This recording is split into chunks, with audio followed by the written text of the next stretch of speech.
Tunakwenda kwenye finali ya aina gani? Finali bila shaka ni ya kipekee. Historia inakwenda kuandikwa. Inahitaji tu uwe na akili sawa sawa useme ni mechi ngumu. Na ukikuta mtu anakuambia hii mechi nyepesi, usimwamini hata kidogo kwa sababu ana matatizo. Mtu yeyote aliye sawa sawa atakwambia hii ni mechi ngumu kwa sababu RS Berkane wanazungumza ambao ndani ya miaka mitatu hivi karibuni wanataji la ligi la kombe la shirikisho. Mabingwa wa ligi ya Morocco, kwao ligi shaisha, wao washamaliza.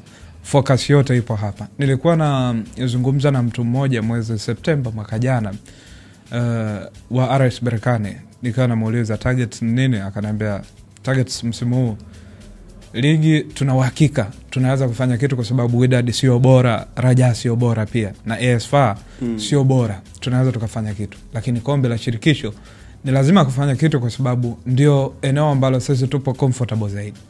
Na wale wanaopita kwenye social media zangu Septemba mosi mwaka 2024 nilizitaja timu ambazo nazipa nafasi ya juu zaidi kwenye michuano ya kombe la shirikisho Afrika.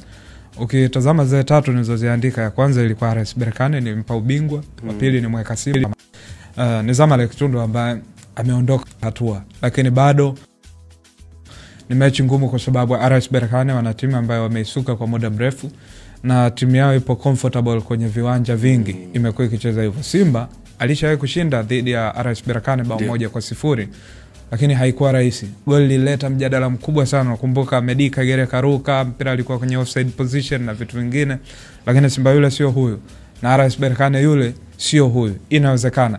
Mimi mtu ambaye ataiamua finali ni yule, ni namna Simba atakavyocheza nchini Morocco. Hapo ndo atakapoamua yeye mwenyewe anamalizaje kwenye ubingwa.